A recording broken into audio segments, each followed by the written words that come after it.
Shoutout po sa lahat ng taga Mindoro. Isa na naman po sa ating mga followers ang nagpadala ng kanyang alahas. Ito daw ay minana pa niya sa kanyang mga magulang. Pinakita niya daw ito sa mga namimili na gumagalang namimili na ginto pilak. Ngunit ang sabi sa kanya ay fake lamang at plated. Pero nagtataka siya bakit daw siya binabalik-balikan at binibili sa kanya ng 5,000 ang lahat ng kanyang alahas. Kaya nagkaroon siya ng idea at nang mapanood ang ating mga video ay nagdesisyon siya na ipadala sa atin upang ipatest kung ano ba talagang uri ng metal ang alahas na kanyang pinadala sa atin o kanyang hawak-hawak.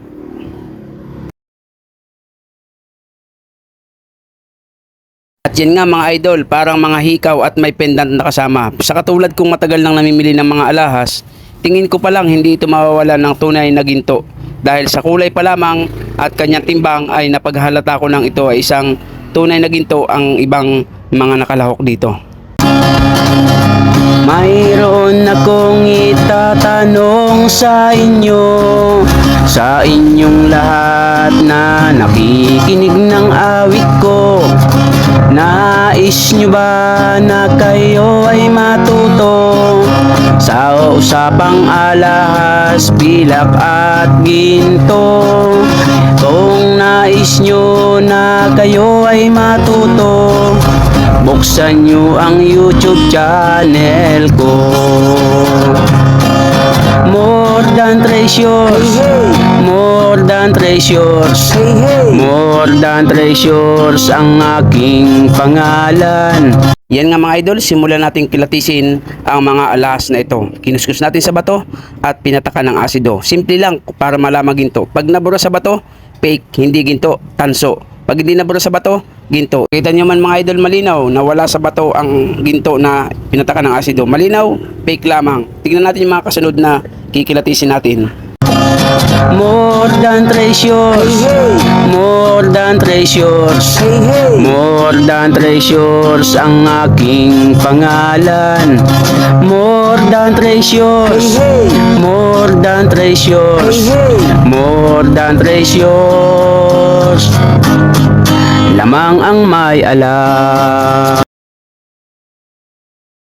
Yan mga idol, sa pangalawang kuskus, hindi na po nabura sa bato. Ibig sabihin napakalinaw, ginto po yung pangalawang alahas na ating kinilatis. Ginto pilak ang ibabaw ko, pag pilatis ng ginto eksperto ko.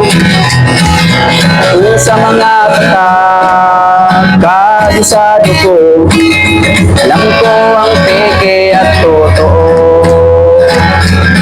At yan mga idol, hindi na naman nabura sa bato ang kinuskus natin na alahas matapos patakan ng asido. Ibig sabihin, ginto na naman ang sumunod. Kasama niya po yan dahil sila ay magkapares na hikaw, ibig sabihin ginto din po yan.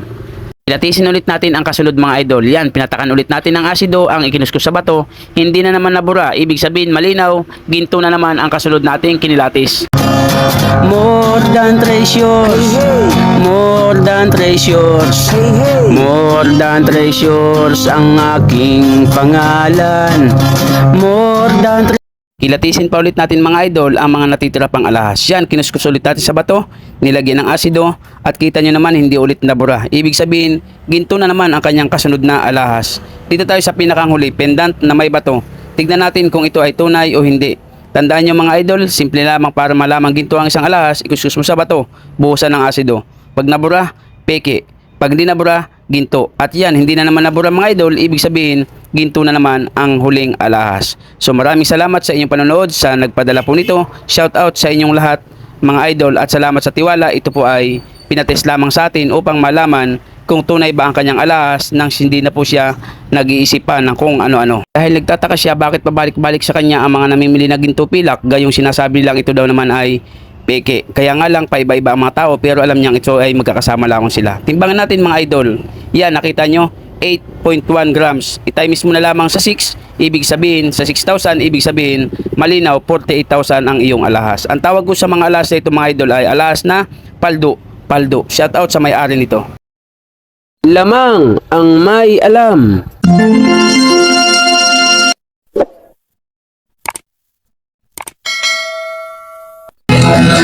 Ginto pilak ang ibabaw ko, Pagkilatis ng ginto, eksperto ko kung sa mga kabisado ko. Alam ko ang peke at totoo. Ako ay isang masayang ng ginto. Alam ko ang tunay at totoo.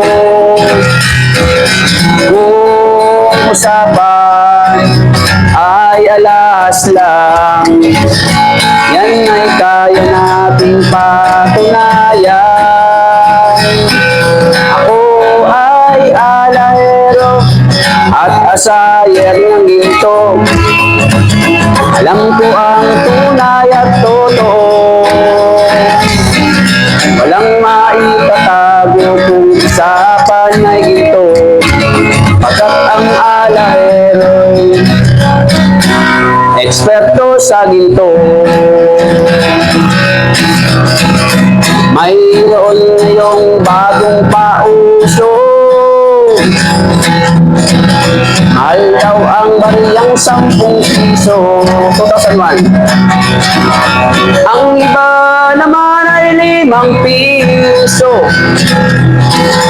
Ang iba ay 20 peso, lagpas kwelyo.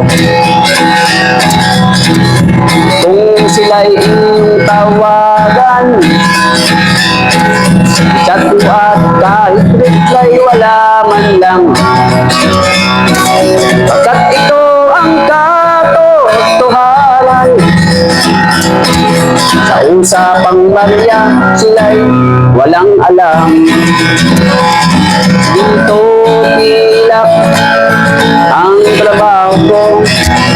Pagpilatis ng ginto'y eksperto ko. Kung sa mga tatak ay kabisado ko. Alam ko ang peke at totoo.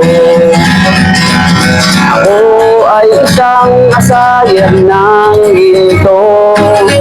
Alam ko ang tunay at totoo. Walang maitatago kung usapan ay ginto. Pagkat ang alahero'y eksperto sa ginto. May mga taong akala mo ay may alam sa pagkilatis ng ginto ay nakikialam, ngunit ang kanilang ginagawang paraan ay napakalayo na sa katotohanan. Ginto pilak ang trabaho ko. Pagpilatis ng ginto'y eksperto ko. Kung sa mga tatak ay kabisado ko. Alam ko ang peke at totoo. Ako ay isang asayer ng ginto. Alam ko ang tunay at totoo.